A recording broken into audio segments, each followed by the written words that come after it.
दोस्तों, भारत माता की जय, वंदे मातरम। હું મુકેશ વિશ્વકર્મા પંચાલ આપની વચ્ચે દરરોજ એક નવા મુદ્દા સાથે, એક નવા સમાચાર સાથે આવું છું. આપણી ચેનલ આપણે કંઈક નવું કરીએ. સૌપ્રથમ આપણો મૂળ મંત્ર વિશ્વાસઘાતથી હંમેશા બચવું અત્યંત જરૂરી છે. સમાચારની શરૂઆત કરીએ. સૌપ્રથમ ગુજરાત સરકારનું જીપીસીબી બોર્ડ આટલા માટે વાત છે કે જે કેમિકલ માફિયા છે એ જો એની વિજિલન્સ તપાસ થાય તો હું એવું ચોક્કસ સમજું છું કે જીપીસીબી બોર્ડ કરી શકે. તો કેમિકલ માફિયાઓને આ કાયદાનો ડર કેમ નથી? કારણ એવું કે થોડાક વરસાદમાં કેટલીક જગ્યાએ કેમિકલના પાણી વરસાદના પાણી સાથે ભળી ગયા અને કેટલાય વિસ્તારોની અંદર, ખેતરની અંદર એ પાણી ફરી વળ્યા. કેટલાક પાક નષ્ટ થઈ ગયા, કેટલાક ઘરની ઘરવખરી નષ્ટ થઈ ગઈ. તો કેમિકલ માફિયાઓને કાયદાનો ડર કેમ નથી? મુદ્દો નંબર 2. હવે ઘણીવાર આપણે વિચારવું પડે કે આપણે જ્યારે વરસાદ નાનકડો એવો પડે અને છતાં પણ જો આપણે એવી તકલીફોનો સામનો કરવો પડે કે આપણે 12 મહિના 365 દિવસ જ્યારે ટેક્સ ભરીએ છીએ ત્યારે આપણે એવું વિચારીએ છીએ કે આ ટેક્સ શેના માટે ભરીએ છીએ? તો એ ટેક્સ જે આપણે ભરીએ છીએ એ આપણી સુવિધા માટે.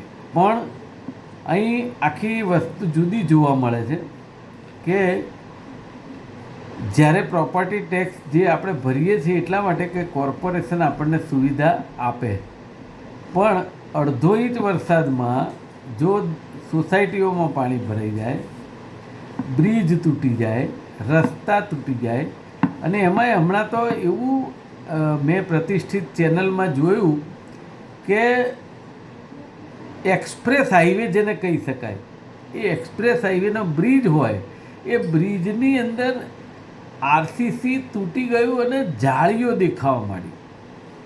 મને એમ થાય છે કે સાલું આ દિલ્હી બોમ્બે હાઈવે છે અને એની અંદર આ જો પરિસ્થિતિ હોય તો સામાન્ય રસ્તા કેવી રીતે બને એ આપણે વિચારવું જ રહ્યું.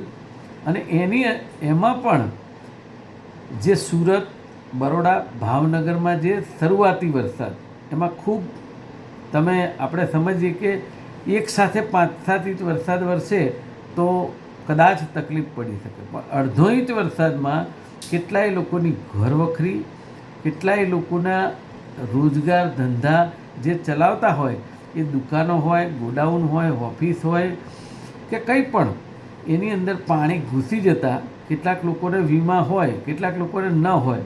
તો સમજો કે એની પરિસ્થિતિ કેવી થાય? આ એક સૌથી મોટો સવાલ છે. પણ આ જેને કહેવાય કે સરકારના આંખ ઉઘડવી જોઈએ એ નથી ઉઘડતી, એની ઉપર સૌથી મોટો સવાલ છે. અને દરેક વખતે પ્રી મોન્સૂનના નામે વાત ઘણી બધી થાય, પણ એ પ્રી મોન્સૂન ત્યાંનું ત્યાં જ હોય છે. એના માટે આજે હું એક પ્રતિષ્ઠિત ચેનલ જોઈ રહ્યો હતો, તેની અંદર આપણે નામ કોઈનું નહીં દઈએ, પણ સામે બીજેપીના કોઈ પ્રવક્તા હતા અને એ એન્કરે એમને પૂછ્યું અને એમનો જે જવાબ હતો એનાથી એ પ્રતિષ્ઠિત ચેનલના એન્કર, ચીફ બ્યુરો કહેવાય, એમણે એમ કહ્યું કે હવે તો સાચું બોલો. તમે ક્યાં સુધી એવું કહેશો કે 30 વર્ષ પહેલાં રસ્તા આવા હતા અને આજે આવા છે? આજે 3 જનરેશન ગેપ થઈ જાય 10-10 વર્ષના, અને ત્યાં સુધી તમે દાખલા એ જ આપશો? એ વખતે કદાચ હું માનું છું કે 25-50 લાખનું બજેટ હશે, આજે 10,000-15,000 કરોડના બજેટ, આટલો મોટો પ્રોપર્ટી ટેક્સ આવે તો પણ આપણે વાત એક જ કરવાની. એટલે વિચાર માગી લે તેવી વસ્તુઓ છે.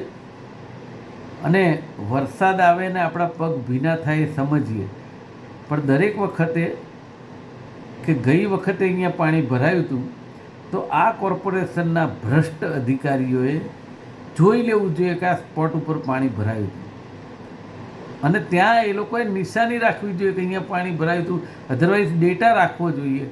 એ નથી રખાતો. એના કારણે દરેક વખતે ડિબેટ થાય, ચર્ચા થાય, વાતો કરીએ, પણ પરિસ્થિતિ શૂન્ય. અને હવે તો અમદાવાદના મ્યુનિસિપલ કમિશનર બચ્છાનિધિ પાણી સાહેબે એવું કીધું કે આટલી જગ્યાએ તો પાણી ભરાશે જ. હવે બોલો આ કઈ જાતનો વહીવટ કહેવાય? પણ આખરે વિચારવાનું કોને છે?